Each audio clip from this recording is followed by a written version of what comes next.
twagira rero dusubire duhamagarira abakenyezi bose tudasize inyuma abirimizi kuko nibo benshi gufata iya mbere kuja habona mu mashirahamwe cyangwa amakoperative yo kwiteza imbere dufatiye ku mpanuro duhabwa n'abarongozi bacu aho umunwa wose uronke icyo ufungura umufuko nawo ukaronka amafaranga.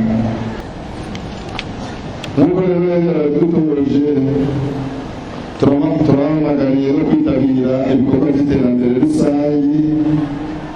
Abakenyezi cyane cyane bafise baba abirimizi nk'uko twabivuze, baba bize bafise ubuzi bwa leta, twese biraturaba gufasha kwiyubakira inyubako rusange nk'amashuri, amavuriro, ibibuga by'inkino,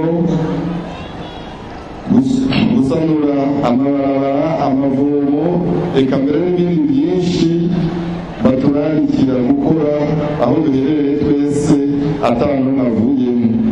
Mu ngendo rero mwikubita agashi muze murabyitaba cyane iyo hageze, iyo babihamagariye.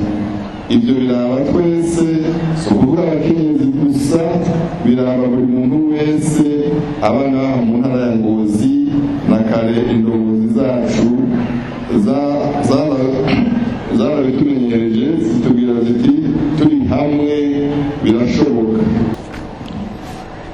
Turabateye akantu mwese abakenyezi ngo mushyigikirane, muje mu nzego zirongoye abandi, kandi mu gihe cy'amatora muze musubire mwitabe kandi mwitoze muri benshi kugira ngo tubandanye tugwiza indongozi z'abakenyezi. Turasubiriye kubibutsa kandi ko hari umwansi yaduteye, iki kiza cyitwa coronavirus.